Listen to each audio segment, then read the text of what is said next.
December ಅಂತ ಹೇಳಿದರೆ cine ರಸಿಕರಿಗೆ ಒಂದು ಹಬ್ಬದ ಊಟ ಮಾಡಿದಂತೆ. ಯಾಕಂತ ಹೇಳಿದರೆ ಮೂರು ಸಿನಿಮಾಗಳು ರಿಲೀಸ್ ಆಗಿರುವಂಥದ್ದು. ಇವತ್ತು ಕ್ರಿಸ್ಮಸ್, ಇವತ್ತು 2 ಸಿನಿಮಾಗಳು ರಿಲೀಸ್ ಆಗಿದೆ. ಅದರಲ್ಲಿ ನಾವು ಮಾತಾಡಲೇಬೇಕಾಗಿರುವಂಥದ್ದು 45 ಅದ್ಧೂರಿಯಾಗಿ ಇವತ್ತು ತೆರೆ ಕಂಡಿರುವಂಥದ್ದು.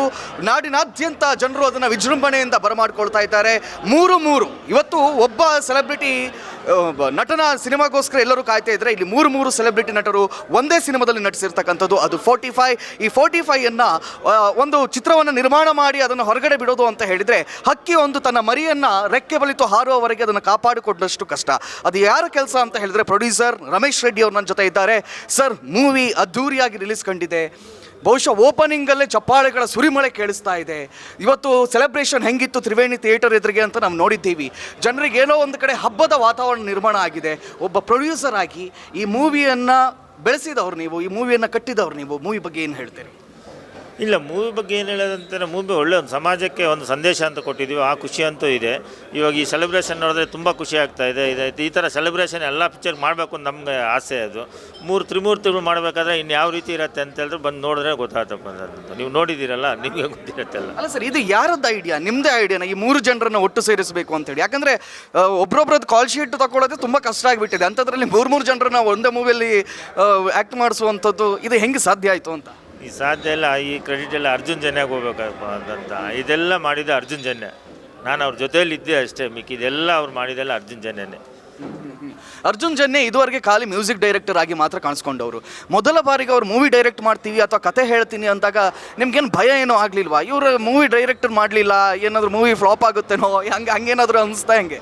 ಇಲ್ಲ, ಕಂಟೆಂಟ್ ಹೇಳಿದಾಗ, ಕತೆ ಹೇಳಿದಾಗ ತುಂಬ ಚೆನ್ನಾಗಿತ್ತು. ಅದಕ್ಕೆ ಅದನ್ನು ನಾವು ಹೇಳ್ದವಲ್ಲ, ಆನಿಮೇಷನ್ ಮಾಡಿ ನೋಡಿ ಅದೆಲ್ಲ ನೋಡಿದ್ಮೇಲೆ ನಾವು ಶೂಟಿಂಗ್ ಹೋಗಿದ್ದು. ಇಲ್ಲ, ಅವ್ರದ್ದು ಒಂದು ಐಡಿಯಾಗಳು ಚೆನ್ನಾಗಿತ್ತು. ಒಂದು ಕತೆ ಅವ್ರು ಹೇಳೋ ರೀತಿ ಆಗಲಿ, ಕತೆ ಆಗಲಿ ಅದಂತ. ನಮ್ಮ ಆಮೇಲೆ ಬರ್ತಾ ನಮಗೇನು ಆ ಥರ ಏನಿರಲಿಲ್ಲ. ಒಳ್ಳೆ ಟೆಕ್ನಿಕಲ್ ಪರ್ಸನ್ ಅಂತ ಗೊತ್ತಾಯಿತು. ಒಳ್ಳೆ ಡೈರೆಕ್ಟ್ರ್ ಆಗ್ತಾರೆ ಅಂತಲೂ ನಾವು ಹೇಳ್ತಾ ಇದ್ದೀವಲ್ಲ, ಪದೇ ಹೇಳ್ತಾ ಇದ್ದೀವಿ. ಅವರೇನಂತ ಒಳ್ಳೆ ಒಂದು 5-6 ಪಿಕ್ಚರ್ ಮಾಡೋ ಎಕ್ಸ್ಪೀರಿಯನ್ಸ್ ಇದೆ ಥರ ಡೈರೆಕ್ಟ್ರ್ ಥರ ಅವರು ಕೆಲಸ ಮಾಡಿದ್ದಾರೆ ನಮ್ಮದ್ರಲ್ಲಿ. ಎಲ್ಲರೂ ಹೇಳ್ತಾ ಇದ್ದಾರೆ VFX ಅಂತೂ ಅದ್ಭುತವಾಗಿದೆ ಅಂತ ಹೇಳಿ. ಆ VFXಗೆ ಭರಪೂರವಾದಂಥ ಹಣವನ್ನು ಕೂಡ ಅದಕ್ಕೆ ಭರಿಸಬೇಕಾಗತ್ತೆ. ಯಾಕಂತ ಹೇಳಿದರೆ ಮೂವಿಯ ಬಜೆಟ್ ಎಲ್ಲರೂ ಹೇಳೋ ಪ್ರಕಾರ ಇದು ಮಿತಿಮೀರಿ ಹೋಗಿಬಿಟ್ಟಿದೆ ಅಂತ. ಹೌದಾ? ಅಲ್ಲ, ಬಡ್ಜೆಟ್ ನೀವು ನೋಡ್ತಾ ಇದ್ದೀರಲ್ಲಪ್ಪ, ಸ್ಕ್ರೀನ್ ಮೇಲೆ ನೋಡಿದ್ರೆ ಬಡ್ಜೆಟ್ ಗೊತ್ತಾಗತ್ತೆ. ಮಿತಿಮೀರಿ ಏನೂ ಹೋಗಿಲ್ಲ. ಅದು ಕತೆಗೆ ಏನು ಬೇಕೋ ಅಷ್ಟರಲ್ಲಿ ನಾವು. ಅಲ್ಲ ಸರ್, ನಿಮ್ಮಿಂದ ಏನಾದರೂ ಒಂದು ಅಂಕಿಅಂಶ ಏನಾದರೂ ಸಿಕ್ಕಿದ್ರೆ?